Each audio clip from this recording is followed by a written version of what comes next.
Merci, Madame, Monsieur, de votre ponctualité. Nous ouvrons cette deuxième partie, parce qu'il y en aura une troisième, à cette matinée du 12e Forum Sécurité Chablais. Et nous avons invité à rejoindre le podium les 7 oratrices de ce matin, avec chacune leur message. Ce qui m'apparaît en ouverture de cette discussion comme vraiment fantastique, vraiment extraordinaire, peut-être que les mots ne sont pas justes.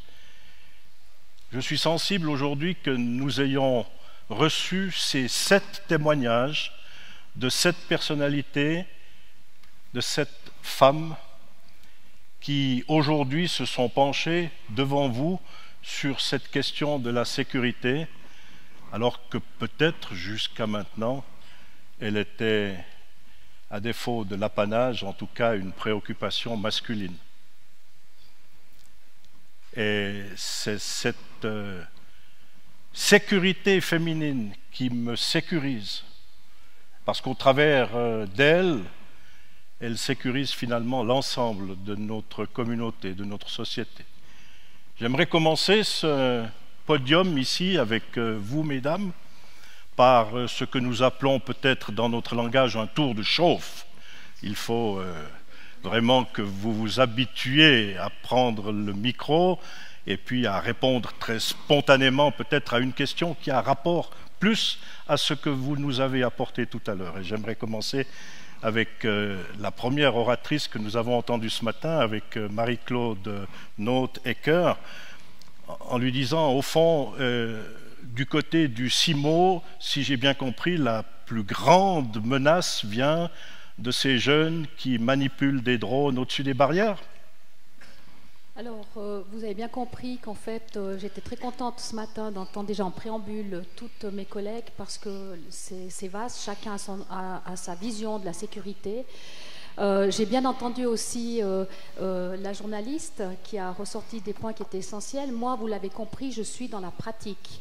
Moi, je dois faire en sorte que le site, le personnel se sente en sécurité, ait confiance en moi et à mes services, et surtout que la population environnante aussi ait confiance. Donc les Montaisans, les riverains directs ont l'habitude, sont nés là, mais en fait, c'est vrai que tout ce qu'on voit dans les médias et tout ce qui se passe, eh bien, ça reste un site sensible. On ne fait pas du chocolat, on fait de la chimie chez nous. Alors oui, aujourd'hui, j'ai un gros problème avec les drones. Sincèrement, c'est un de mes défis prioritaires, j'en ai encore d'autres. J'essaie de trouver des solutions. Je vous ai parlé d'une enceinte qui était clôturée. Je ne peux pas monter une enceinte à 10-20 mètres parce que de toute façon, la commune n'accepterait pas. Nous avons des barrières infrarouges, mais un drone, normalement le site est interdit, il est interdit de survoler le site, y compris avec un drone, mais malheureusement, il y a la méconnaissance de certaines personnes, c'est surtout ça, donc il faut éduquer nos gens, mais pour moi, ça reste un problème et j'insiste sur le fait que l'industrie chimique reste quelque chose de sensible. Je n'ai pas peur, je ne veux pas provoquer la peur, mais je dois faire en sorte de pouvoir avoir tous les moyens et d'avoir pensé à tout pour garantir la sécurité de notre personnel et de la population environnante. Vous avez un problème, vous n'avez pas esquissé la solution, mais je vais vous la donner. Il faut que vous demandiez au ministre de la Défense de la Confédération d'ajouter un petit chapitre à sa défense contre avion et puis d'ajouter un petit DCD, c'est-à-dire une défense contre drone. Et peut-être que dans le milliard ou les milliards d'argent qui sont prévus pour le renouvellement de la flotte aérienne et de la défense contre avion, on inclura, c'était une toute méchante plaisanterie. Alors je l'espère, M. Piller, malheureusement, bien, maintenant, les nouvelles technologies, le drone peut aussi servir à la sécurité, donc où est-ce qu'on met la limite? D'accord. Charlotte Carrel, le Rock aux Arènes Festival, 28e du nom l'année prochaine, au fond, quelle est la plus grande peur ou la plus grande insécurité? C'est les artistes rebelles ou bien les vieilles pierres d'Avanches? Les deux sujets sont excellents, effectivement. D'accord. Moi, je dirais que la première priorité, c'est vraiment effectivement la sécurité du site. parce que c'est un site sensible aussi, on peut le dire, un monument historique. Et on est contraint vraiment à prendre des mesures de plus en plus compliquées pour nous et coûteuses évidemment pour l'organisateur aussi, d'autant plus que ce site, qui est quand même vieux de plus de 2000 ans, n'a peu été restauré jusqu'alors. Donc aujourd'hui, on met un peu en cause les responsabilités sur les événements, sur ces dernières années qui ont eu lieu dans ces arènes, ce qui est un petit peu... D'accord. Donc les Romains n'avaient pas prévu la musique électro encore à leur époque. Voilà. D'accord. Oui. Les pièces du musée. On a bien compris. D'accord. Donc d'un côté, du côté de Rock aux Arènes et puis du côté du CIMO, une petite crainte quand même vis-à-vis des jeunes qui sont un peu indisciplinés. Du côté de l'économie et de Chantal Robin, vous me disiez une fois en préparant ce forum qu'une de vos craintes, c'était aussi les conflits intergénérationnels. Alors ça veut dire quoi? Que les aînés doivent avoir peur des jeunes ou l'inverse? Je pense qu'il n'y a pas à avoir peur, il ne faut surtout pas travailler sur la peur. On le voit en politique, ces débats sur la peur, à quoi ça peut mener. C'est pas ça, je pense qu'on a... Ce qu'il faut savoir, c'est qu'en technologie, en nouvelle technologie, on ne parle plus d'une année, maintenant on parle de 4 mois. On demande à des chefs d'entreprise de faire des business plans, de faire des stratégies d'entreprise pour les 5 prochaines années. Mais en fait, c'est comme si on avait demandé il y a quelques années de les faire sur 15 ans. Qui peut faire des stratégies sur 15 ans? Donc il y a une telle vitesse, et je l'ai souligné à plusieurs reprises, mais c'est vraiment pour moi le challenge ici. On a un gap à passer par rapport aux nouvelles technologies et cette vitesse. Quand on intègre dans les entreprises des très jeunes, la complexité, c'est de pouvoir en faire des partenaires avec les plus âgés. Et si on arrive à passer ce gap, on l'a dans les maisons pour personnes âgées, où on va commencer à intégrer des geeks bientôt, mais on n'en est encore pas là. Et on a ce défi dans les entreprises actuellement. Le conflit intergénérationnel, il est assez, pour moi, important, surtout d'après les moyens qu'on met. Je l'ai dit, le MIT part avec 1 milliard et nous, on ne met pas ces moyens-là. Par contre, on a une culture de formation et le défi sera peut-être plutôt de la formation continue, en fait, pour être au top. Et puis, on parle tout le temps de défi, enfin moi, c'est un mot que j'emploie continuellement. Ça sera d'avoir les talents pour justement la suite. Et dans l'intergénérationnel, je vous prie de croire, quand on intègre des jeunes et quand on voit la valeur de ces gens-là, ben, il y a des complexes qui arrivent dans les entreprises. Et c'est arriver à faire comprendre qu'on peut échanger et collaborer. Ça, c'est complexe. Dans l'enseignement universitaire qui est le vôtre, Madame Grabert, est-ce que vraiment les étudiants d'aujourd'hui sont ceux que dessine Chantal Robin, des gens performants qui sont quasiment meilleurs que les professeurs? Certainement pas. D'accord. Je pense qu'elle était assez courte, ma réponse. Je peux aller un peu plus loin. Il y a clairement un changement au niveau de la mentalité aussi des étudiants. Par exemple, avant, je faisais un cours, j'avais des étudiants qui m'ont regardé, ils ont peut-être pris 2-3 notes. Aujourd'hui, je suis devant 300 étudiants. Dès que j'ai dit 3 mots, ils commencent à taper sur l'ordinateur et j'entends que les tac, tac, tac, tac, tac partout. Et je leur ai dit de temps en temps, arrêtez juste d'écrire, vous avez tous sur le dia, vous avez tout le matériel. Il faut aussi de nouveau apprendre d'écouter, d'essayer de comprendre ce qu'on essaie de vous enseigner et juste pas uniquement écrire et apprendre par cœur. Donc je pense que ça, c'est quelque chose qu'on doit leur vraiment expliquer. Ces jeunes qui sont à l'école ou à l'université, ils sont chez Laure Lugon-Zougrabou, pour l'instant, les 2 adolescents en période de formation. Qu'est-ce qui a changé par rapport à Laure Lugon d'il y a 30 ans chez ces jeunes? Peut-être beaucoup et à la fois peu de choses finalement. Je pense que les jeunes aujourd'hui sont probablement beaucoup plus conscients. Je le vois par rapport à mes enfants, conscients des problèmes de l'écologie, de la planète. Donc il y a une sorte de lourdeur comme ça qui porte, qu'il me semble que nous ne portions pas autant. on était plus dans une forme de liberté, on avait peut-être plus de rêves. Eux sont plus contraints. On est quand même dans une société où il y a énormément de sujets. Alors c'est aussi des sujets qui sont arrivés sur les bancs d'école. Hein. L'enseignement d'il y a quelques années se contentait, c'était peut-être pas plus mal de mon point de vue, de transmettre un certain nombre de connaissances. Aujourd'hui, l'enseignement intègre aussi des problématiques de société. Alors, il y a toujours le côté positif et négatif de la chose. Le côté positif, c'est qu'effectivement, les jeunes sont plus au fait des problèmes sociaux, des problèmes à venir, donc des défis auxquels ils vont faire face. Et dans le même temps, eh bien, ils sont peut-être un peu plus paralysés parce qu'ils ont l'impression que tout va assez mal finalement. Comment est-ce qu'on va faire? Et puis l'environnement, et puis l'emploi, et puis tout ça. Nous, on était peut-être un peu plus libres, un peu plus insouciants. Insouciants. Je dirais Madame insouciant. Keller-Messali. En tout cas, je l'étais. Pardon? En tout cas, je l'étais, oui, beaucoup plus insouciante. Madame Keller-Messali, est-ce que ces jeunes-là pourraient trouver dans la religion un refuge qui soit intéressant pour eux ou une perspective d'avenir? Quelle est la place de la religion chez un jeune aujourd'hui?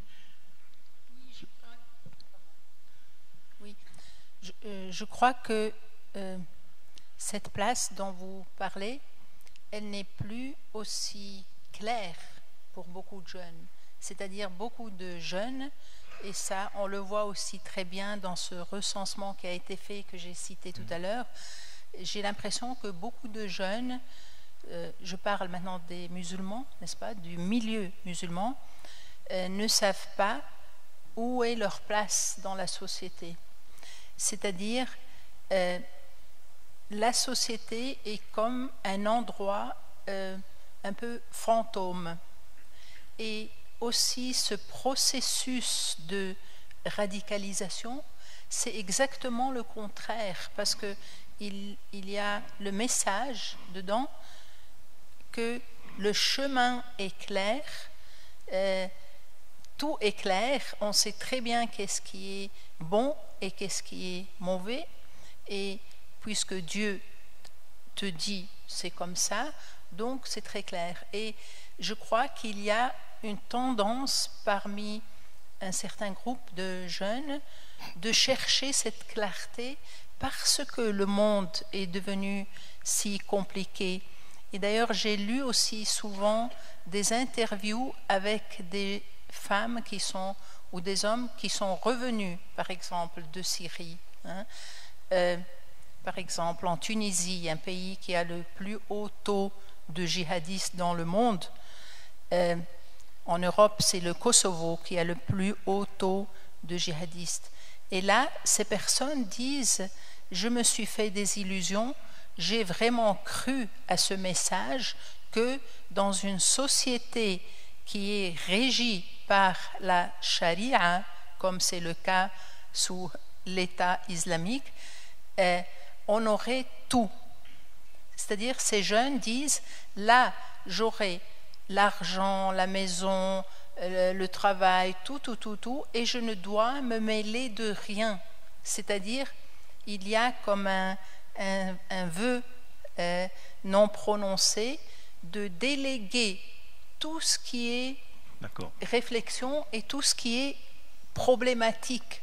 Et dans ce sens, ça rejoint un peu ce que vous avez dit.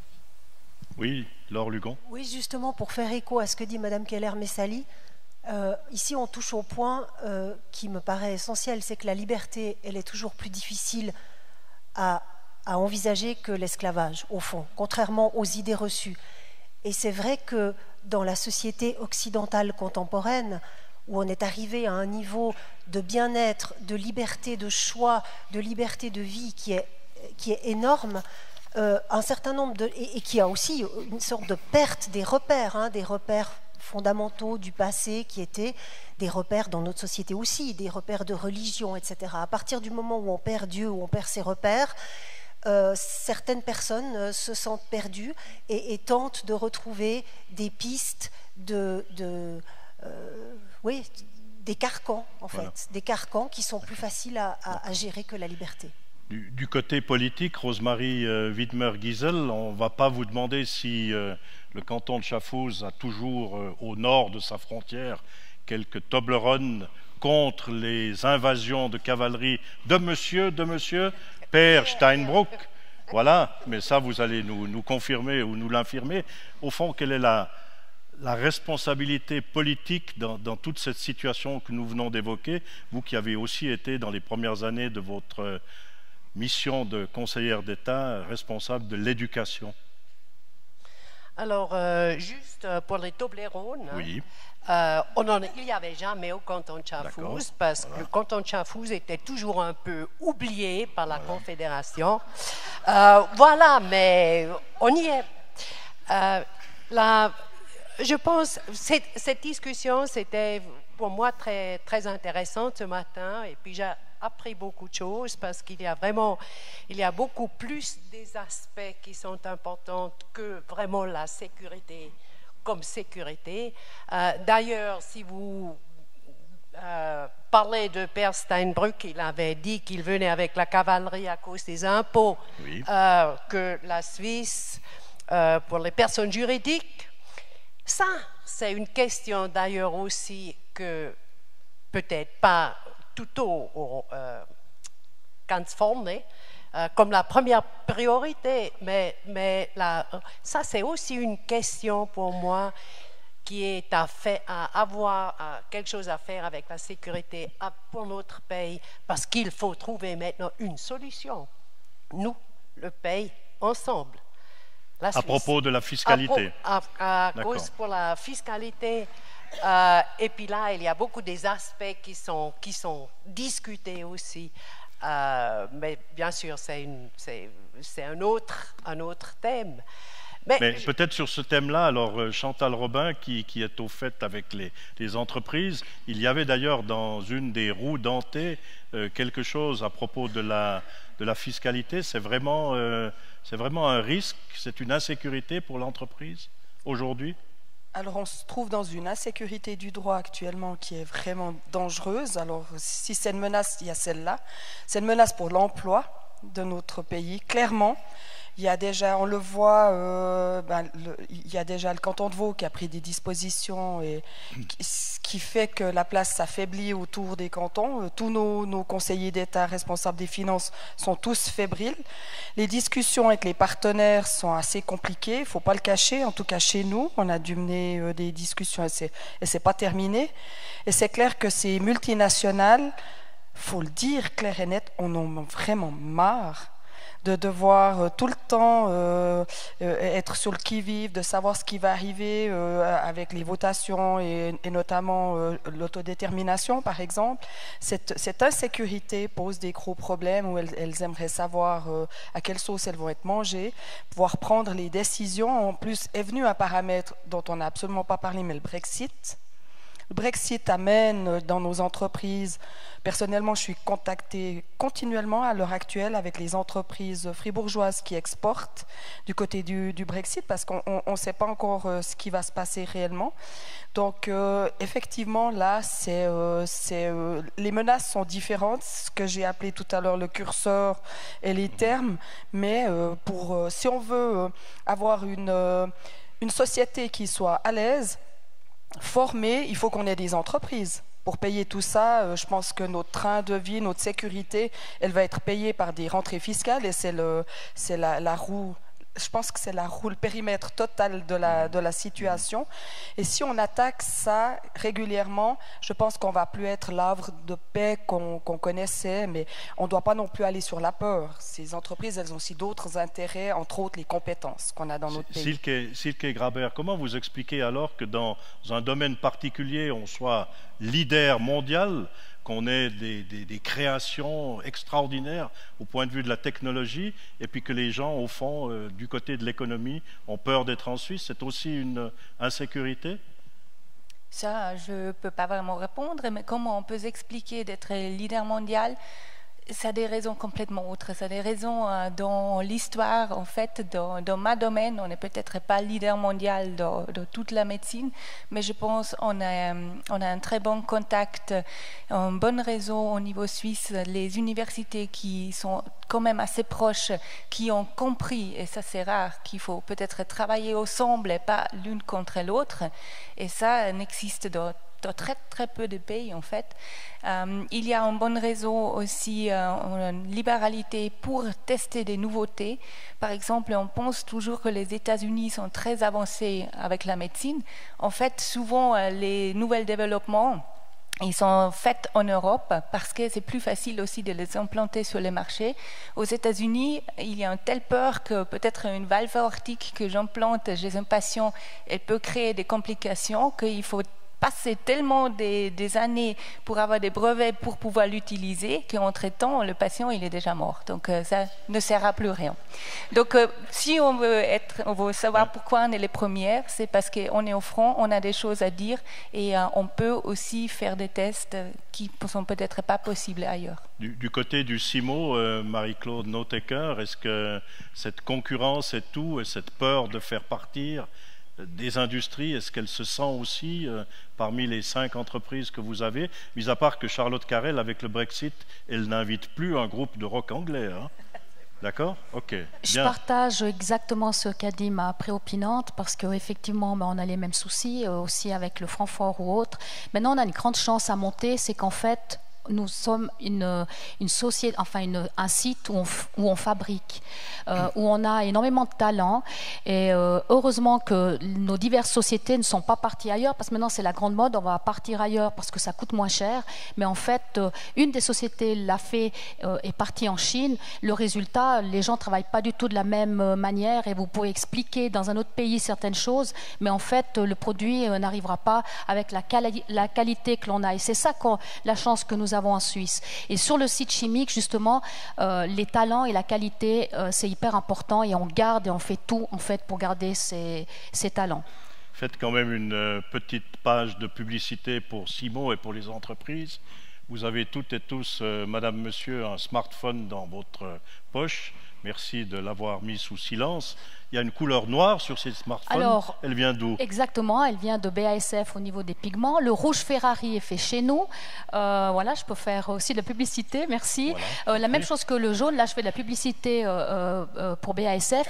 Et puis peut-être un autre, juste une petite anecdote, quand vous voyez dans les lessives que Ariel lave plus blanc que blanc ou que Persil lave plus blanc que blanc, sachez que les azurants optiques sont fabriqués à monter par Syngenta. Et qu'ils sont les mêmes pour toutes les lessives. Et qui sont les mêmes pour toutes les lessives, exactement.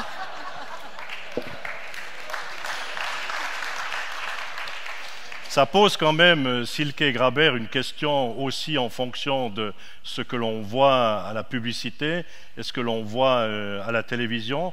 Il faut que vous nous disiez encore, et que vous disiez surtout au public, de se méfier des séries télévisées. C'est juste ça?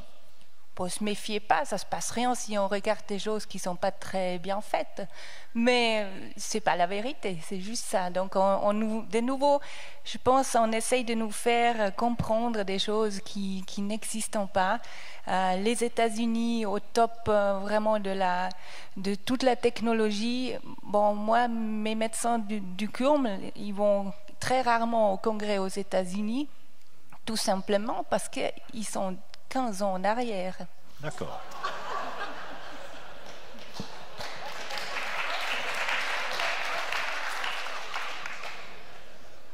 Vous direz, Madame Robin, à Donald qu'il a 15 ans de retard. Hein? D'accord. J'aimerais beaucoup lui dire. Mais il se trouve toujours... Alors, j'ai parlé de monde de bisounours. On fabrique... On a une économie extraordinaire, en plus qui tourne de manière excellemment bien actuellement. Mais il se trouve toujours quelqu'un dans le monde qui peut faire mieux et moins cher, ou tout aussi bien et moins cher. La question, nous, c'est qu'est-ce qu'on offre en plus? Quelle plus-value on est capable de le faire? Et je pense que notre formation est là. C'est une richesse incroyable.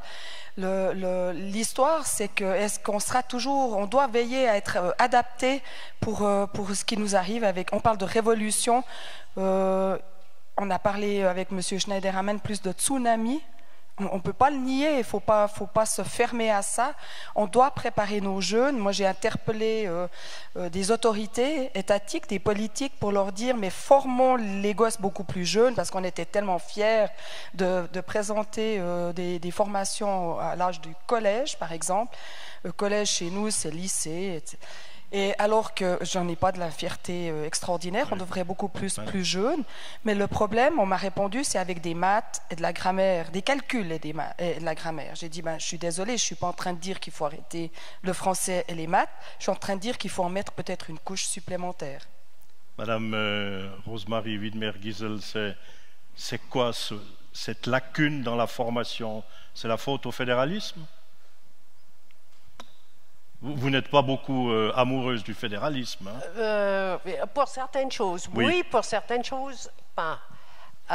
Mais je crois l'instruction, l'éducation, on a un très haut standard chez nous en Suisse. Commençons à l'école primaire, même déjà avant, ce qu'on fait, ce qu'on investit. L'école primaire, l'école secondaire, et puis surtout notre système avec la Berufsbildung, la Durchlässigkeit, enfin, qu'on puisse arriver finalement à l'université. Bon, j'ai appris jardinière, vous avez dit. Bien sûr, j'ai fait encore beaucoup d'autres écoles pendant que je travaillais, et puis finalement, je pouvais visiter, enfin faire un diplôme à l'université. Ça, c'est vraiment quelque chose qui est extraordinaire et puis qui est très importante et puis qui est un très grand avantage de notre pays. De l'autre côté, on connaît toujours que, bien sûr, l'industrie ou bien les Unternehmen, les entreprises qui ont des apprentis, qu'aujourd'hui, c'est plus la même chose comme c'était il y a 10 ans, il y a 20 ans, il y a 30 ans, etc. Mais je crois plutôt, enfin, je suis convaincue, c'est plutôt comme dans des autres domaines aussi, que des fois, on n'est pas très juste, on a des idées qui ne sont pas justes. Moi, je suis convaincue que les jeunes aujourd'hui, comme vous l'avez dit avant, ils sont beaucoup plus sérieux, ils apprennent à une autre façon, ils sont intéressés plus... Des fois, on se fait presque des soucis qu'ils ne sourient pas assez, ou bien, vous l'avez dit, l'exemple avec la casque, on ne peut plus rien faire sans la casque, on ne peut plus avoir des batailles entre les enfants sans qu'il y a tout de suite la police qui est demandée. Ça a vraiment beaucoup changé, mais la qualité des jeunes, la qualité de la formation, moi, je suis convaincue, je suis sûre qu'elle est très bonne et puis qu'il faut toujours y travailler. Pour devenir, si on ne fait plus rien, on ne devient pas mieux. Cette qualité des jeunes, Charlotte Carrel, vous qui avez quelques années accompagné cette jeunesse au travers des festivals successifs, la qualité de ces jeunes, elle a changé? Ils sont meilleurs aujourd'hui? Ils étaient plus libres de leurs actions, disait Laure Lugon tout à l'heure? Je pense qu'ils sont... C'est vrai qu'ils sont moins insouciants qu'on l'était, mais j'aimerais juste revenir un petit peu sur l'éducation pour avoir formé des apprentis dans le cadre de ma société de production. J'ai envie de dire aussi que j'ai pu remarquer, moi ce qui m'a un peu effrayé quand même, c'est les lacunes en français et en maths. C'est assez impressionnant, c'est quand même des jeunes qui arrivent, qui ont 17 ans, qui entrent en formation, et ils sont incapables d'écrire un courrier, une lettre, 2 phrases sans une erreur. Alors, je ne vais pas généraliser, je pense qu'il y a peut-être une lacune dans ces branches et ils se sont ouverts sur bien d'autres domaines. Je le vois avec ma fille qui apprend multiples langues, l'espagnol, l'italien, en étant au GIB. Donc, mais qui, par chance, écrit très bien le français, mais c'est un cas exceptionnel, je pense. Donc, j'avais juste envie de dire ça, c'est qu'il y a... Le jeune a changé. C'est vrai que je le vois aussi, j'en côtoie beaucoup, avec 500 bénévoles sur l'été, c'est principalement des jeunes. Il a changé, Le jeune se divertit léger. différemment? Il se divertit beaucoup, je trouve, par rapport à nous. Il a quand même une certaine conscience, effectivement, de ce qui se passe dans la société. Il n'est pas forcément toujours très optimiste. Et il a besoin, effectivement, de beaucoup sortir, se distraire. Et parfois même, nous, moi, je le constate aussi dans ce genre de soirée avec les jeunes, ça consomme énormément. Beaucoup plus que... Sans vouloir le dire, je suis quelqu'un de festif aussi. Hein. Donc, mais je remarque quand même cette différence. Il sort beaucoup malgré la cherté du billet. Pardon? Malgré la cherté du billet. Oui, je trouve qu'ils sortent énormément. Et leur principale activité, c'est les festivités. Les festivités. Ils ont beaucoup de lieux de rencontre. J'en vois d'autres très investis dans des passions de sport ou autres. Mais à côté de ça, il y a énormément de fêtes partout. Partout, partout. Moi, j'ai l'impression que la Suisse est un pays de fêtes. Voilà, c'est le sentiment que j'ai.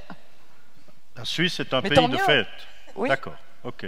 Tout le monde partage cette idée, là, autour de cette table, ou bien Madame, du côté de l'Autriche, non, on est plus sérieux, ou bien?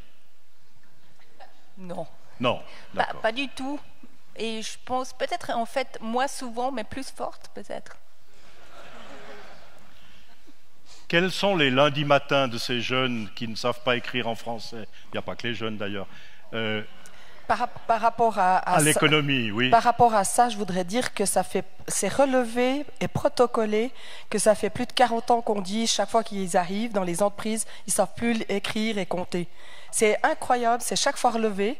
De même qu'on a relevé des soucis, nous on a eu notre 100e anniversaire, la Chambre de commerce l'année passée, puis on a ressorti les vieux protocoles qu'on a relus le soir des festivités, et mot à mot, mis à part le problème de digitalisation, tout avait été relevé la première année de la création de la Chambre de commerce. À savoir la peur de l'étranger, les entreprises qui exportaient, les difficultés. Donc, il y a tout le temps un renouveau. Et moi, mon souci, c'est justement l'intégration de cette digitalisation. C'est simplement ça. Alors, à 6 h le matin, ils arrivent... En fait, ils n'arrivent pas, ils arrivent à 8 h. On n'arrive pas à les avoir à 6 h le matin, mais ils sont très investis, ils attendent de nous, ils sont beaucoup plus à travailler selon des modèles. On doit être un modèle et pas une autorité. Si on leur donne des projets, ils sont capables de les mener à bien, et très bien. Donc, ils ont une autre vision, ils prennent les raccourcis, ils s'attendent à avoir... devant eux des gens compétents, ils sont très en attente, et mon souci, c'est pas par rapport aux jeunes, quand je veux dire qu'on doit apprendre à coder ou à décoder, c'est justement cette force de travail des gens, nous, en fait, et par rapport à l'intégration de tous ces jeunes qui vont arriver, eux, vraiment excellemment formés pour la digitalisation, ben, ça reste quand même le défi principal dans l'économie. J'aimerais juste entendre à propos de l'économie une réaction de Mme Keller-Messali, parce que dans un des transparents qu'a projeté Mme Robin, il y avait en fait un des dangers ou une situation difficile, c'était la religion dans une entreprise. Comment vous sentez? Est-ce que c'est vrai que la religion peut être une difficulté entre les gens? Vous avez parlé aussi, madame, le temps de vous préparer, vous avez parlé aussi de toute cette communauté musulmane de 85% qui, au fond, pratique sa religion avec une certaine discrétion, avec une certaine pudeur aussi. Alors, comment? Oui, justement, la religion... D'ailleurs, j'ai aussi remarqué cette roue. Hein. La religion devient un obstacle là où elle déborde un certain cadre. Et ce cadre, j'ai essayé de le dire tout à l'heure, c'est justement quand la religion se manifeste dans un champ qui est réservé à la politique, au fond. Hein. c'est-à-dire quand la religion commence à m'imposer comment je dois m'habiller quand je suis dans l'espace public. Ou bien, c'est là où il y a les frictions, n'est-ce pas? Les plus grands, les petits problèmes qu'on a couramment, c'est des enfants qui n'ont pas le droit d'aller au cours de natation, par exemple, ou des petites filles qui doivent porter le foulard alors que l'islam n'a jamais dit qu'une femme doit cacher ses cheveux. Chaque fois que la religion se manifeste dans un espace politique, hein, c'est là où il y a friction. Mais c'est vrai que la grande majorité de la population musulmane de Suisse, elle est parfaitement intégrée et vous ne la voyez pas parce qu'elle est tellement bien intégrée. Et j'ai moi-même, oui, travaillé dans des domaines où il y avait plusieurs personnes de nationalité musulmane, mais c'était jamais, la religion n'était jamais un sujet, jamais. Oui, d'accord. Alors, pour Laure Lugonzo-Gravou, cette réflexion-là, si la religion doit s'arrêter aux frontières du politique et puis ne pas dire comment je dois m'habiller, les médias me disent comment je dois m'habiller. Si je ne m'habille pas comme ça, je ne suis plus à la mode. Je ne suis pas une certaine tendance. Si je n'obéis pas à tout ce que demande un réseau social, je ne suis plus in, mais out. C'est vrai, mais ça, c'est une pression du collectif en général, dont les médias se font éventuellement l'écho. Donc il y a une sorte effectivement de grandes tendances générales, de mouvements collectifs, etc., qui peuvent amener à une forme de pensée unique et qui fait que les gens ont de la peine à sortir du rang et à dire finalement, moi je veux faire les choses différemment et autres. Alors dans mon métier, ça se voit parfois à l'interne, il y a une forme... comment dirais-je, souvent les gens se disent que la presse est censurée indirectement par des entreprises ou par le pouvoir politique. Je dirais non, la presse s'auto-censure d'abord parce qu'il y a des thèmes qui sont difficiles d'aborder, aller à contre-courant, porter la contradiction sur certains thèmes quand tout le monde va dans le même sens. C'est assez difficile. Et ça, on le voit très, très fortement à l'intérieur des rédactions. C'est beaucoup plus vrai, je pense, en Suisse romande qu'en Suisse alémanique. La Suisse alémanique a une diversité de la presse d'opinion qui est plus forte qu'en Suisse romande. Vous avez, tout à la droite de l'échiquier, une Weltwoche. Vous avez un Tagi qui est beaucoup plus à gauche, une NZZ qui est plus PLR. Et toutes ces opinions, je pense, font qu'il y a moins d'autocensure. En Suisse romande, on a plus c'est plus conventionnel et on fait tous un petit peu la même soupe. On n'a plus de journaux d'opinion. On en a, mais c'est de plus en plus difficile à l'avoir et c'est vrai que il y a cette forme de est-ce qu'on ose dire ça? Est-ce qu'on va oser faire un édito qui irait éventuellement à contre-courant des affaires?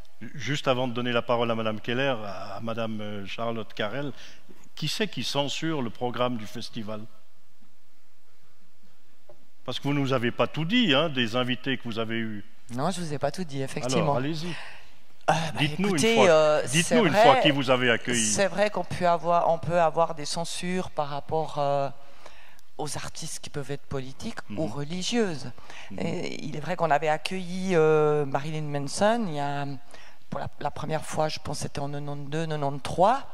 Donc on avait accueilli, ça avait été largement médiatisé, Le diable dans les arènes, quand même le titre. Je ne citerai pas de quel journal. Et pour une fois, là par contre, ce qui était étonnant, c'est que toutes les confessions religieuses étaient d'accord avec elle. Donc je m'étais retrouvée avec des piles de pétitions de l'Église catholique, protestante, les évangélistes. C'était assez rassurant de voir qu'elles étaient toutes d'accord entre elles contre cet artiste. Mais sinon, vous sentez dans ce travail de création de programmes, de recherche d'artistes, à quelque part, un peu comme Laure Lugon vient de le dire, une espèce d'autocensure ou pas dans le domaine de la culture, non? Non, je me fais très peu d'autocensure, mais évidemment, après, j'ai des opinions. Il y a certains artistes que j'accueillerai pas pour des raisons personnel. Je ne citerai pas l'artiste en question, mais pour moi, un artiste qui a commis des actes violents contre la femme, c'est un des artistes que je n'accueillerai pas en tant que femme sur le site romain. D'accord. Donc, le programme de Rock aux Arènes, c'est la dictature de Charlotte. C'est un peu ça. C'est un peu ça? D'accord. Madame Keller, vous vouliez dire quelque chose? Je voulais réagir à ce que Oui. Madame Lugon avait dit, le collectif qui fait que l'individu n'a plus le courage de sortir de cette vague de pensée. Je fais très souvent cette expérience aussi en Suisse alémanique, malgré qu'il y ait encore des journaux très différents. Mais là, je dois dire, entre parenthèses, vous voyez, il y a de plus en plus d'agglomérations de journaux maintenant. Ça veut dire aussi qu'il y aura au futur de moins en moins de diversité de avis ou de vues, de perspectives. Hein. Mais cet aspect que les gens ont peur de parler, je l'ai senti très fort, surtout en Allemagne, où je suis souvent, et aussi en Autriche.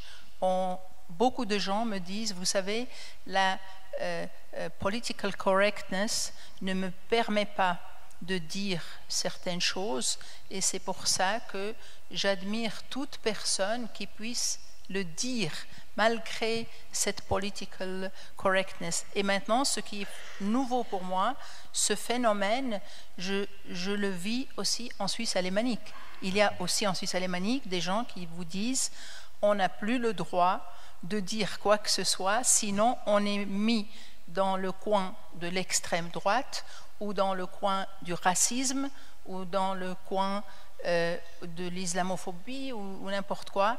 Et là, il faut être très attentif parce que c'est très important qu'on puisse aussi parler de critiques de religion d'une manière générale, que ce soit maintenant la religion islam ou que ce soit le christianisme.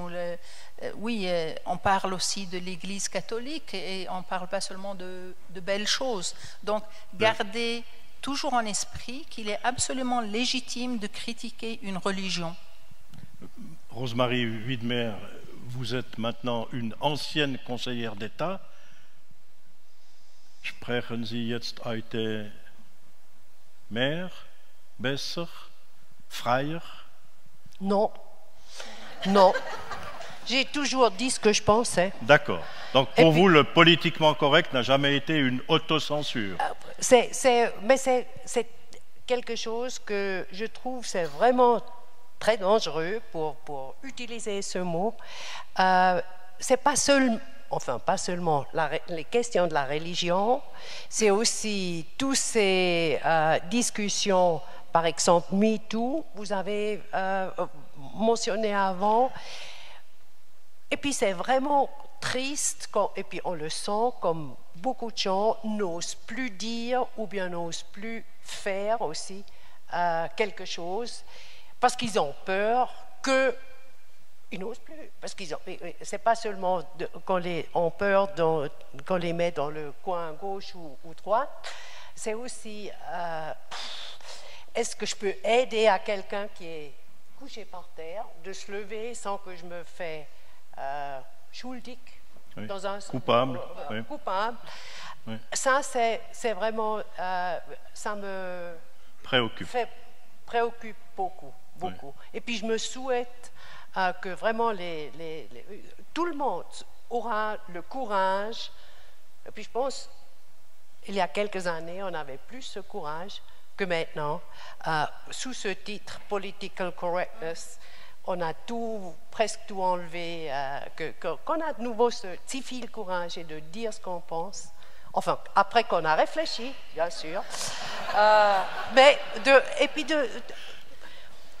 de vivre ce qu'on a en soi. Est-ce que pour ça, les femmes sont mieux armées que les hommes? Vous posez la question à moi? Oui. Moi, je suis sûr, oui. D'accord.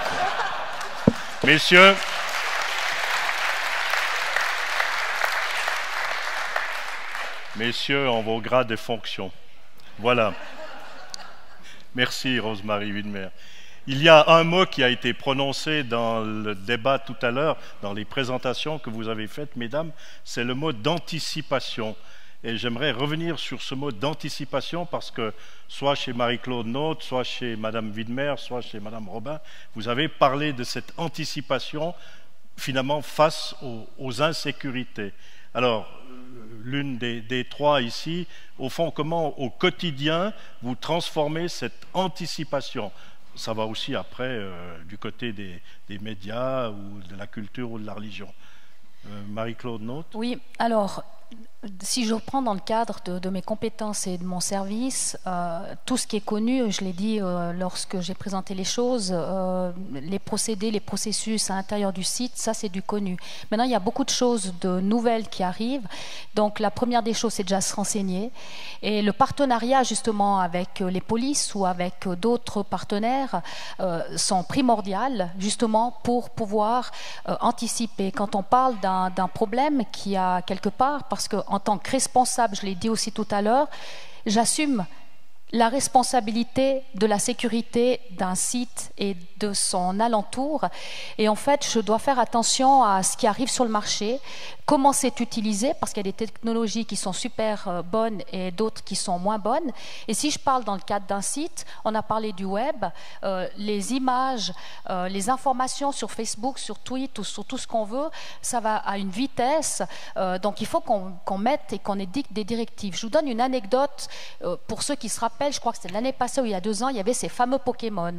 Et en fait, même nous, sur le site, des gens, alors il y avait des jeunes, parce que la jeunesse, elle est juste belle, il faut juste, elle est très très riche, elle va très très vite, elle réfléchit très très vite, donc il faut qu'on l'accompagne.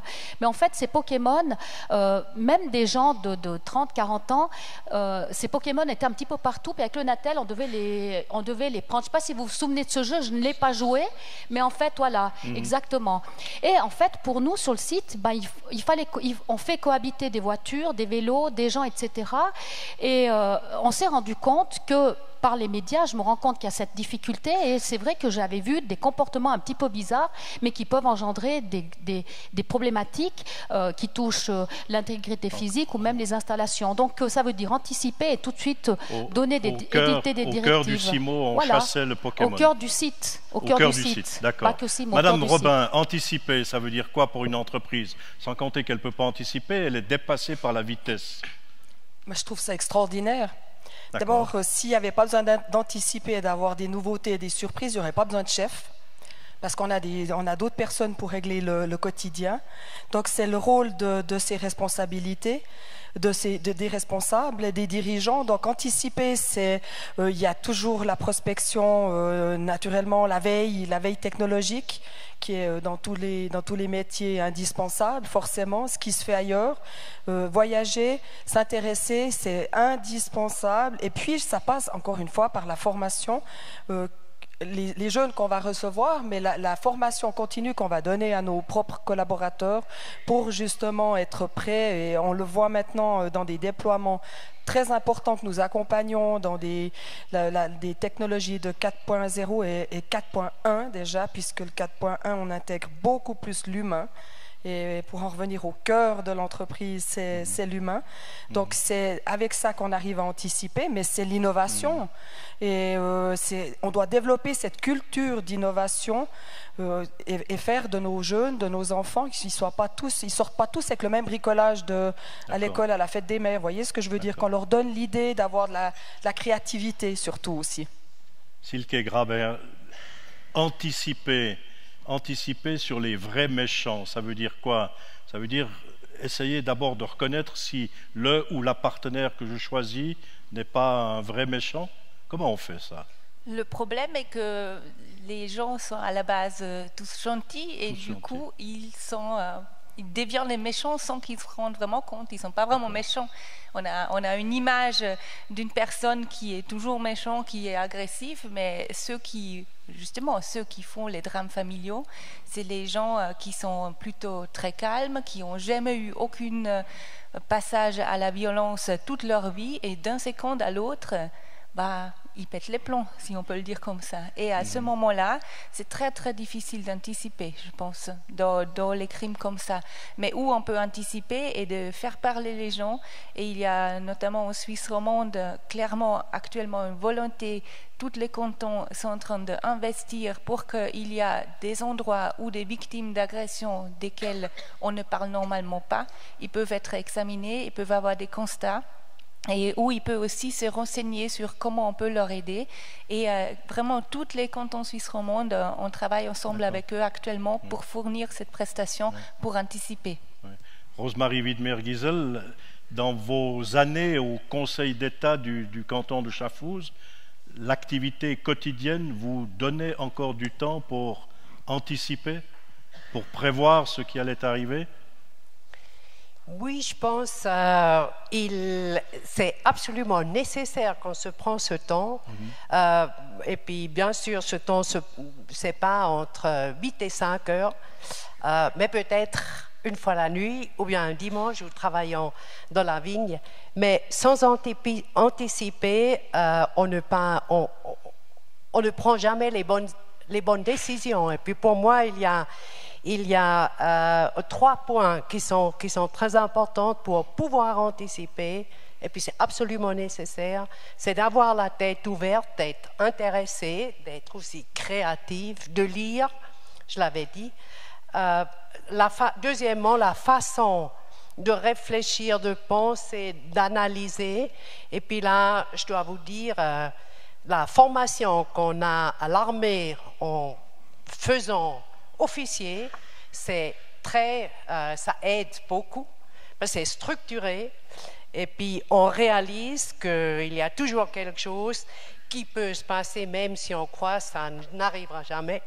Et puis le 3e point, très important, c'était dit aussi, c'est la collaboration avec les autres, parce que toujours plusieurs têtes sont beaucoup plus fortes qu'une tête tout seul, et puis il faut avoir la discussion, et puis après la collaboration, et puis c'est nécessaire. Sur cette déclaration d'amour à l'armée, j'aimerais faire réagir Chantal Robin, parce que c'est un peu le contraire dans les entreprises. Aujourd'hui, la formation militaire n'a plus beaucoup d'intérêt.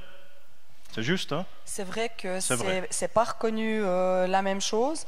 On est de plus en plus dans des formations certifiantes. Maintenant, on a des approches avec des brevets.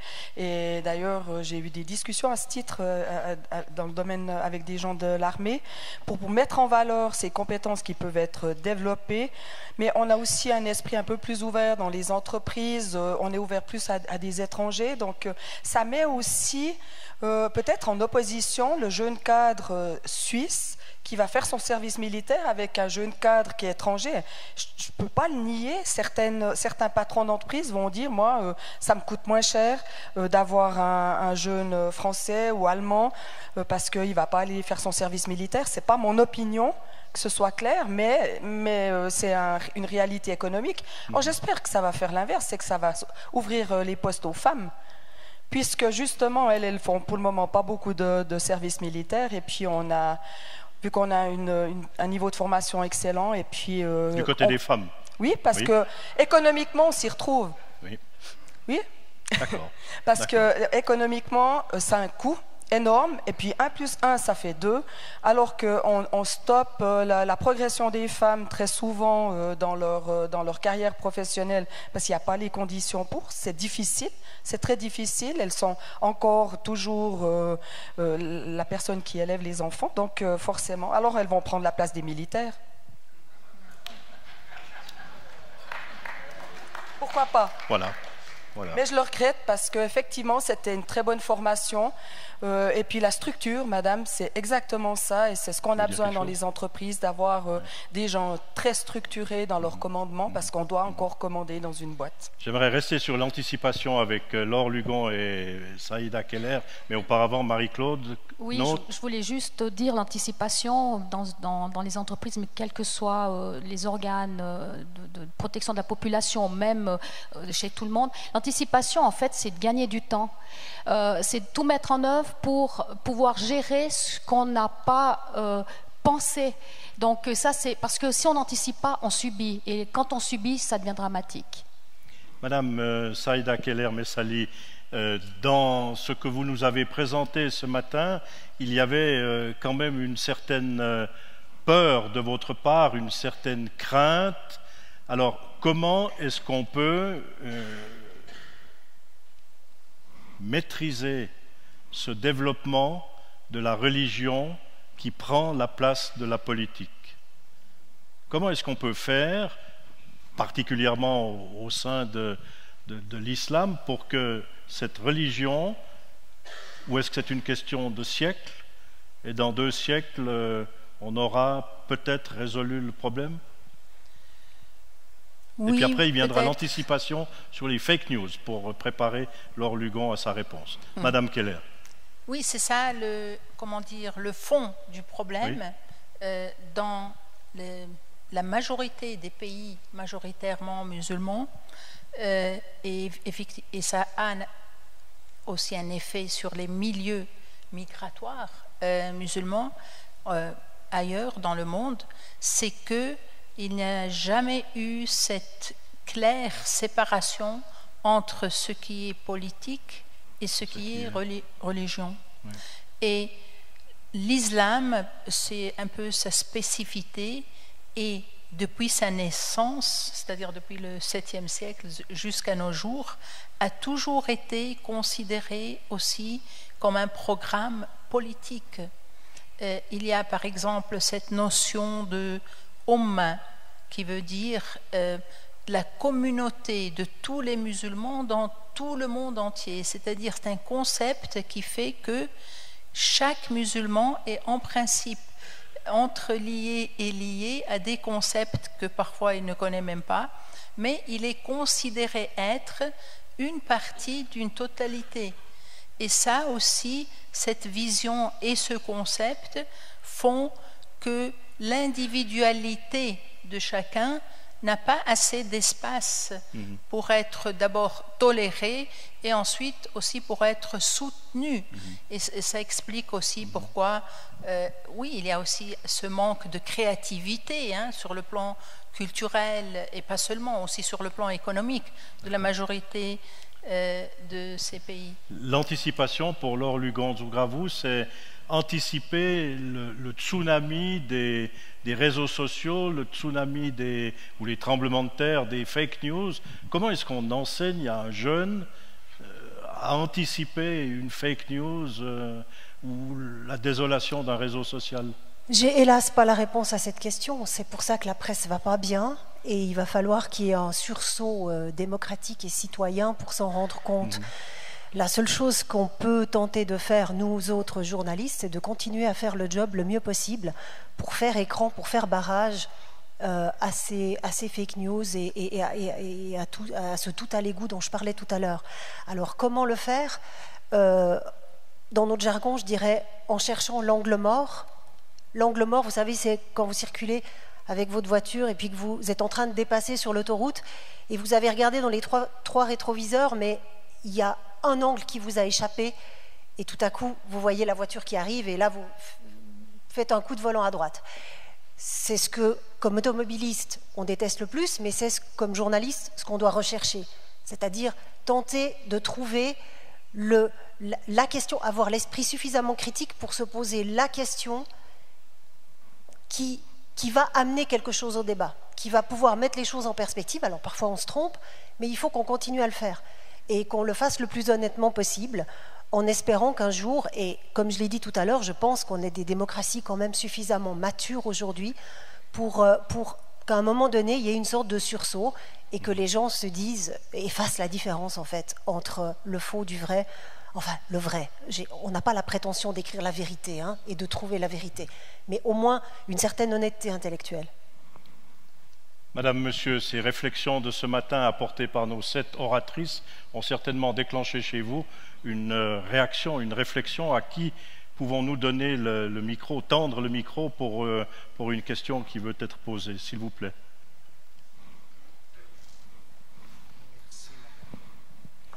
Oui, mesdames, merci pour vos interventions de ce matin.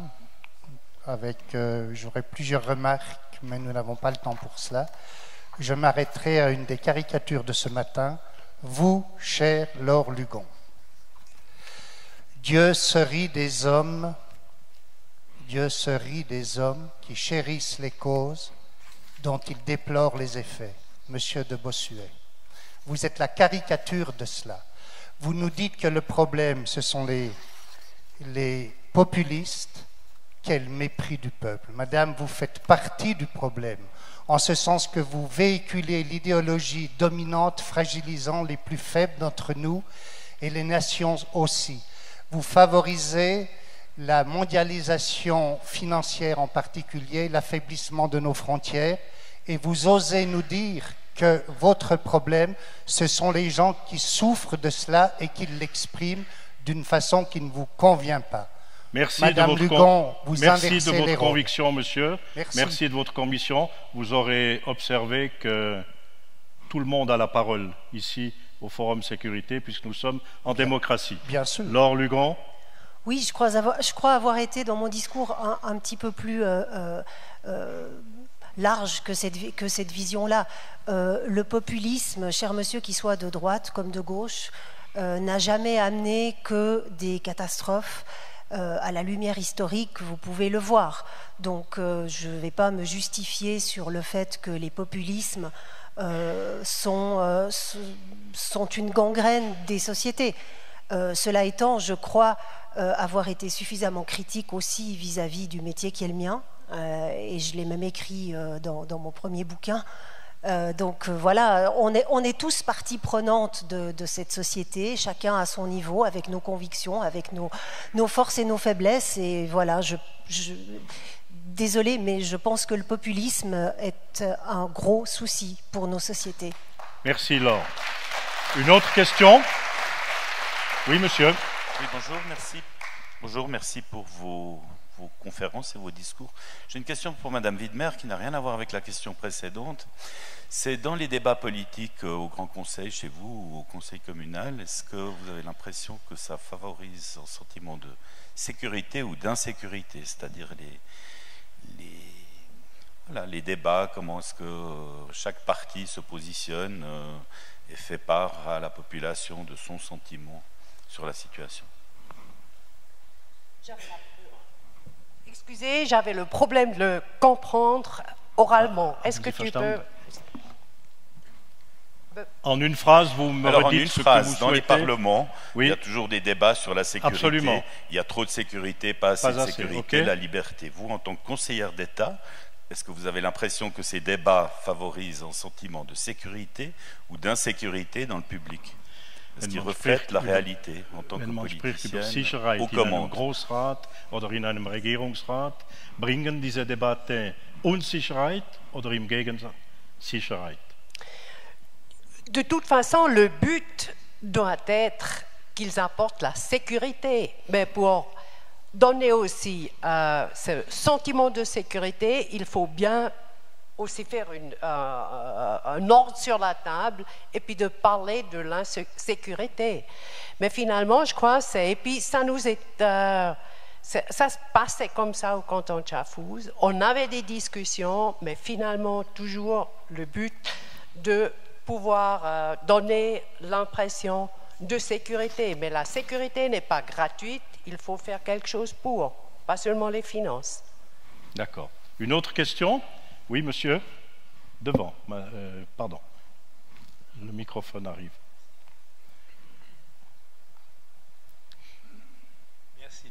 Mesdames, déjà merci pour vos interventions ce matin qui étaient tout simplement remarquables. J'avais une question à poser à Mme Keller Messali. Nous assistons aujourd'hui en Europe à différentes montées de nouveaux partis d'origine religieuse, en Belgique, en France notamment. Et comment est-ce qu'on peut admettre que des partis puissent se prévaloir de la démocratie pour la combattre via leur appartenance religieuse?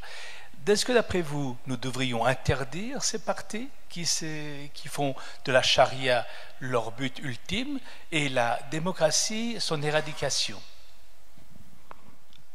Madame. Alors, je suppose que vous pensez à la Belgique. Là, notamment. Oui. Et il y a un parti, effectivement, Islam Partei, un parti islam. Et j'ai un peu regardé qu'est-ce que c'est que ça, et je dois dire que je suis étonnée que la Belgique laisse un parti qui a un programme tel qu'il a, parce que selon moi, mais je ne suis pas juriste, il y a beaucoup de conflits avec la Constitution, avec des droits garantis par la Constitution.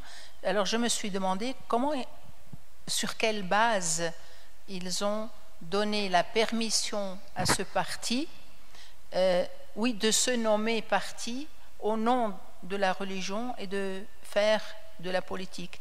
Mais j'ai aussi observé la naissance de ce parti un peu avec inquiétude, parce que plusieurs, disons, personnes importantes de ce parti ont un passé et aussi un présent salafiste très clair, et veulent donc installer la charia, où ils ont ce rêve de société régie par la loi, par la charia, par la loi de Dieu. Et là, je me suis demandé, selon quels critères on les laisse faire? Est-ce que c'est conforme à la Constitution en Belgique? Mais je ne peux pas répondre. Merci. Une autre question? Oui, monsieur. C'est de nouveau une question pour Madame Keller. Vous avez parlé de ce sondage sur 8000 jeunes en Suisse. Est-ce que vous pouvez nous en dire un petit peu plus sur déjà l'âge, peut-être, ou la période? Est-ce que c'est des jeunes qui sont nés en Suisse, ou est-ce que c'est des jeunes immigrés, ou bien comment est-ce que vous pouvez clarifier le point? Die Rahmenbedingungen von dieser Rundfrage über die Sie haben geredet. Die Rahmenbedingungen. Oui. Donc, qui était le Zielpublikum? Le Zielpublikum, c'était, dans le public, 8000 jeunes de Suisse, dont environ 674 jeunes musulmans. L'étude a été faite par la Zürcher Hochschule der angewandten Wissenschaften, la haute école de Zurich des sciences appliquées. Et vous pouvez aller voir les résultats, mais ce sont des jeunes qui vivent en Suisse, c'est-à-dire il y a, aujourd'hui on dit des jeunes avec arrière-plan migratoire, en allemand en tout cas, mit Migrationshintergrund. Donc ces musulmans qui font partie de ces 8000 qu'on a demandé vivent en Suisse. Je suppose qu'ils sont nés ici et qu'ils ont grandi ici, parce que l'âge était entre, je crois, 16 et 17 ans.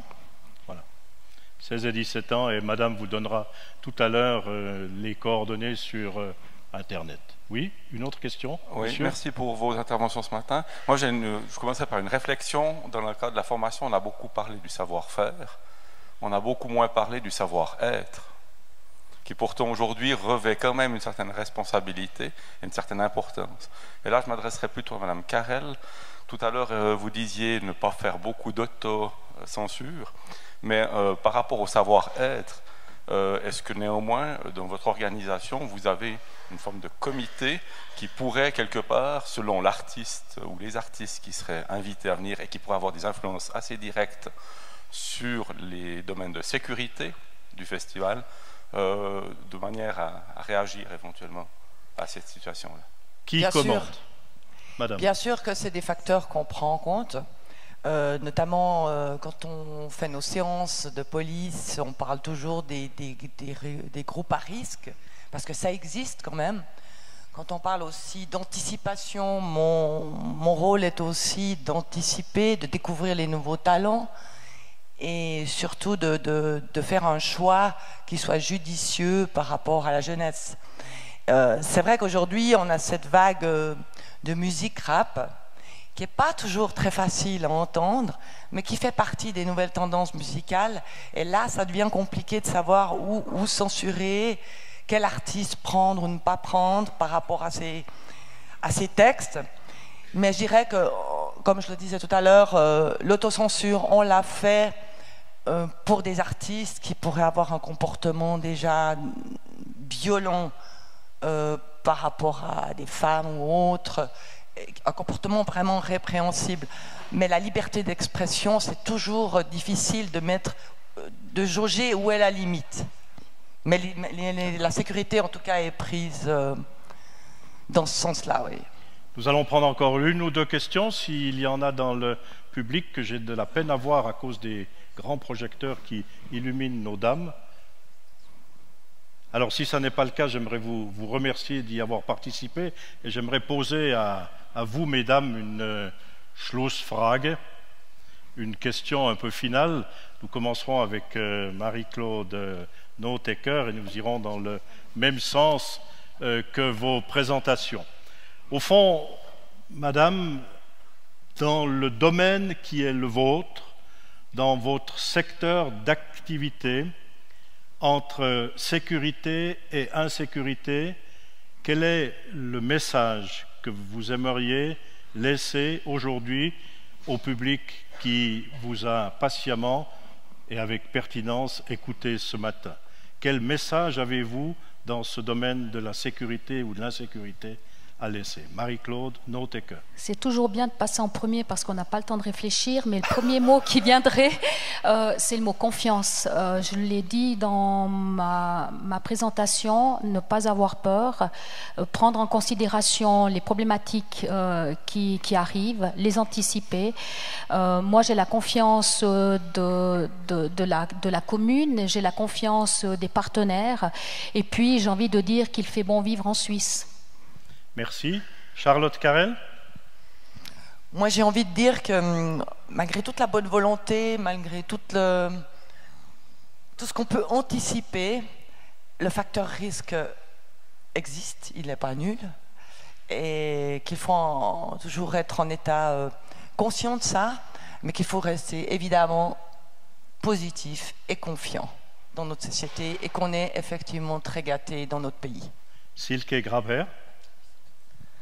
Bon, moi, comme médecin légiste qui travaille tout le temps avec les personnes qui sont décédées, je peux juste vous dire, ils ont peut-être anticipé plein de choses, effectivement pas la chose qui les a finalement tués, donc on ne peut jamais tout anticiper. Et je pense que mieux avoir une vie un tout petit peu plus courte, mais avec plus de plaisir, que d'avoir peur de tout pour rien, parce qu'on vit qu'une fois, on meurt qu'une fois, donc il faut en profiter. Merci.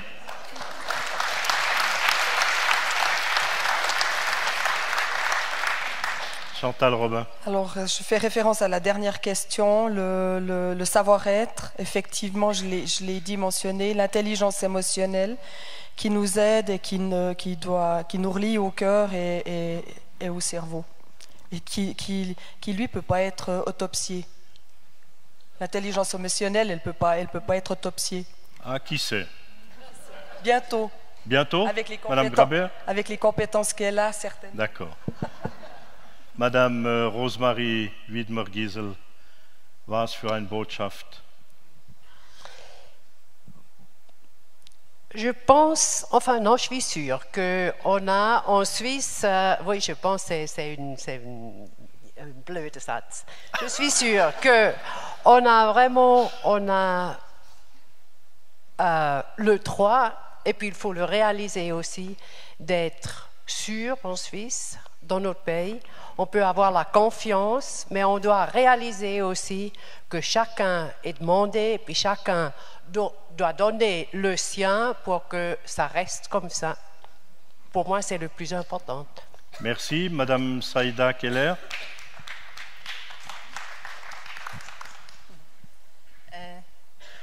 Oui, parfois je me dis, il suffit d'aller à l'étranger, même pas si loin que ça, et de se rendre compte de ce qu'on a en Suisse, de se rendre compte ce que ça veut dire de pouvoir vivre en liberté et en sécurité, et spécialement en tant que femme.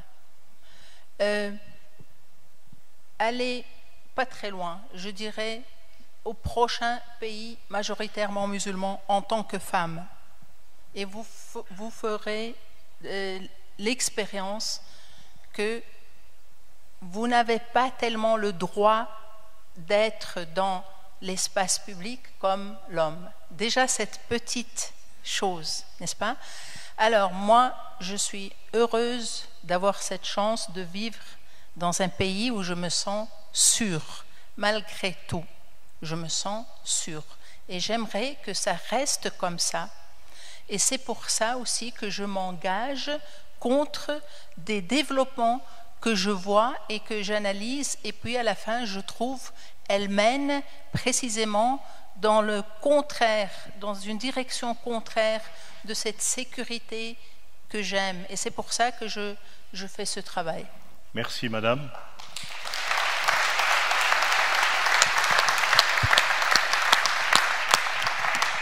Laure Lugonzo, Gravou.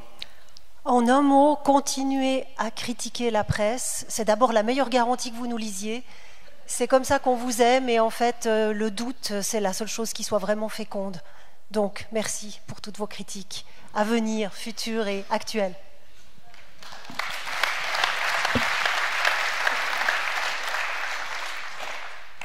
Les applaudissements que vous venez de donner, vous allez pouvoir les renouveler maintenant, parce que j'aimerais, au nom de l'Académie de police et en mon nom, vous remercier très très sincèrement et très chaleureusement de votre participation ici au podium, de la pertinence et de l'intelligence des réflexions que vous nous avez apportées. Merci infiniment, mesdames. Vous pouvez les applaudir. On va en bas.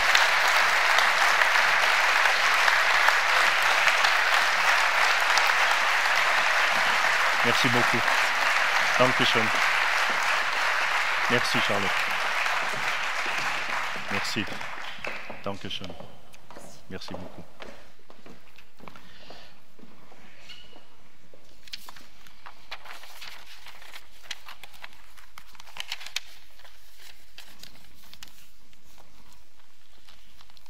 Le 12e Forum Sécurité Chablais n'a pas encore vécu. Il n'est pas encore mort, mais ce n'est pas la raison pour laquelle il va mentir, parce que maintenant nous allons entendre le message de clôture que vous apporte le directeur de l'Académie de police de Savatan, le colonel Alain Bergonzoli. Mon colonel.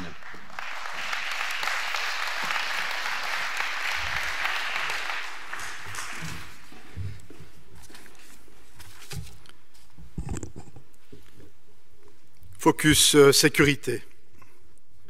Jamais peut-être, mesdames et messieurs, jamais peut-être le titre de notre Forum Sécurité Chablais n'aura porté aussi bien son nom. Alors, faisons ensemble un peu d'étymologie. Focus, du latin signifiant foyer, à l'origine désignant un feu. D'accord, mais encore, au figuré. Focus, un élément caractéristique sur lequel porter son regard, son objectif. Mais alors, quel rapport direct avec la sécurité? Avec notre académie de police, me direz-vous. Tout au long de ce printemps, notre académie de police de Savatan a été, pour quelques médias romans, j'épargne le temps, un focus. Il y avait le feu à Savatan. Le foyer couvait sur le rocher, luxe dans nos relations extérieures, coût exorbitant de notre organisation, distorsion crasse de la formation dispensée à nos aspirants par rapport à la réalité du terrain, militarité du décorum, et même humiliation et violence faites aux femmes aspirantes. Semaine après semaine, ce focus médiatique s'est nourri de fake news, d'analyse de pseudo-experts autodéclarés. Je vais être honnête avec vous, malgré ce que pensent certaines oratrices ce matin. Notre corps instructeur, enseignant, a souffert de ce focus, parce que notre académie de police, c'est quelques 50 personnels permanents, uniformés au civil, c'est quelques 400 enseignants externes, n'ont jamais quitté du regard leur ligne de conduite, leur ligne de formation, leur ligne d'éducation. Elles et ils n'ont jamais perdu de vue leur focus, celui de la sécurité. La sécurité, à apprendre, à enseigner, à inculquer. La sécurité de l'aspirant, demain policier, gendarme ou inspecteur. La sécurité de son engagement sur le terrain. La sécurité de la communauté, du pays. Car voilà bien notre focus. Voilà la raison d'être de notre institution de formation. Une académie qui, depuis 14 ans, assure la formation policière de base des forces sécuritaires de notre région. Une académie qui, depuis 14 ans, est restée fidèle aux valeurs qui sont les siennes et qu'elle transmet à ses aspirants. Des valeurs humaines, fondamentales, démocratiques, parmi lesquelles nous trouvons l'ouverture, la citoyenneté, la solidarité, le respect. Des valeurs indispensables aux policiers, aux gendarmes, à l'inspecteur qui est appelé à œuvrer dans une démocratie, là où son engagement quotidien est placé sous le contrôle de l'autorité politique. C'est tout cela, notre pays, notre Suisse, notre démocratie. Et c'est dans la plus parfaite fidélité à ces valeurs, à cette démocratie, que s'inscrit pour la 12e fois aujourd'hui notre Forum Sécurité Chablais. Un lieu d'échange, d'expérience et d'idées sociales, politiques, économiques, juridiques, policières, militaires, religieuses, autour du thème de la sécurité, comme nous le répétons année après année, et comme nous venons de le vivre ce matin, ici, à Champéry. Le moment est donc venu pour moi d'exprimer ma profonde gratitude à nos 7 oratrices. Le regard féminin, bien sûr, mais surtout le regard sans phare, réaliste, humain, pertinent, tolérant sur notre société d'aujourd'hui et sur les menaces sécuritaires auxquelles elle doit faire face. Car ces 7 regards m'ont impressionné. Ils nous ont impressionnés. Merci, mesdames. Merci infiniment. Focus sécurité, un élément sur lequel porter son objectif demain encore, demain toujours. Notre Académie de police de Savatan sera, vivra, travaillera autour de son focus. Mais dans un esprit créatif, constructif, avec la volonté toujours de répondre aux besoins de nos corps partenaires, aux besoins sécuritaires de nos communautés. Voilà pourquoi nous nous remettons en question. Voilà pourquoi nous adaptons la formation dispensée. Voilà pourquoi nous nous préparons à l'arrivée à l'horizon 2020 du concept général de formation, un plan d'études cadre suisse qui verra la formation de l'aspirant et l'obtention de son brevet fédéral se prolonger à 2 années. Voilà pourquoi, impératif financier oblige, notre académie doit serrer son budget. Mais voilà pourquoi, sur le chemin de cette évolution, de cette adaptation, nous resterons toujours fidèles à nos valeurs. Des valeurs dont nous sommes convaincus, des valeurs qui constituent notre démocratie. Vous connaissez cette réflexion du président français François Mitterrand. Je cite : « La liberté et la démocratie exigent un effort permanent, impossible à qui les aime de s'endormir. » Je vous rassure, à Savatan, on ne dort pas, ou pas beaucoup. Et vous, chers amis et chères amies de l'Académie de police, vous restez éveillés pour nous accompagner, pour nous soutenir. Pour cet appui, sous quelque forme que ce soit, je vous exprime la profonde reconnaissance. Comme d'ailleurs pour cette 12e édition de notre forum, j'adresse mes vifs remerciements à nos parrains. La Vaudoise Assurance, son président directeur général, M. Philippe Ebaison, la commune de Champéry, son président, M. Luc Felet, l'association Aere Perenus, son président, le capitaine Pascal Rossier, mon remplaçant à l'Académie de police. J'adresse également un chaleureux merci à toutes celles et tous ceux, collaboratrices et collaborateurs de l'Académie de police, qui ont contribué à l'organisation, à la préparation et au bon déroulement de notre événement, et en particulier à M. Jean-Luc Piller pour l'excellence de sa prestation.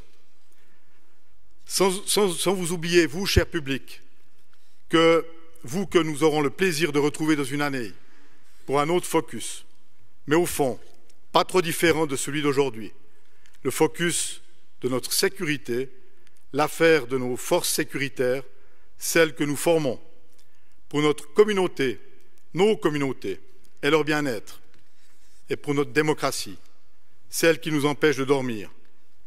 Je vous remercie de votre attention.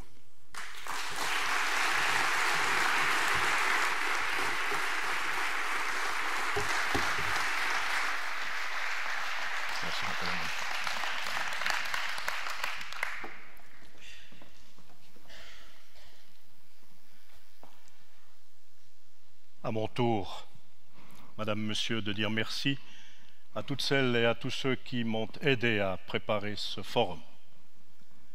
À mon tour de vous donner déjà rendez-vous pour la prochaine édition, la 13e. Alors c'est facile à vous rappeler dans les agendas. Aujourd'hui, nous sommes le 9 novembre 18 et l'année prochaine, vous viendrez pour le 8 novembre 19. C'est bon? D'accord. Vous allez, dès que vous en recevrez l'autorisation de ma part, et à part nos 7 oratrices, regagner le fond de la salle pour partager un moment de convivialité autour de l'apéritif dînatoire qui est le vôtre. Je ne refais pas la conclusion de mon directeur, mais à mon tour de dire focus sécurité. 7 regards que nous avons voulu vous apporter.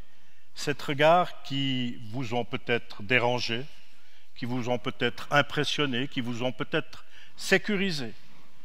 Moi, j'aimerais à ce titre-là rappeler une autre citation.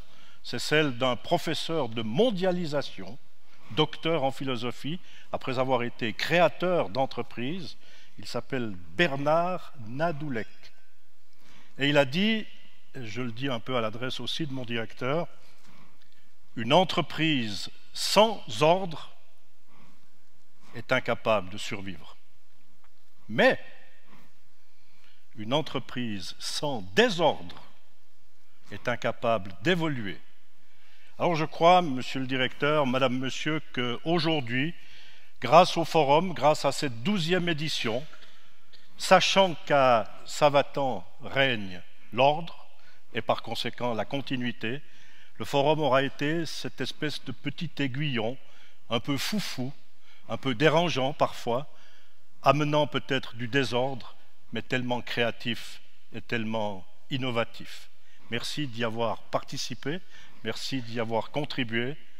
Bonne continuation de journée, au revoir et merci.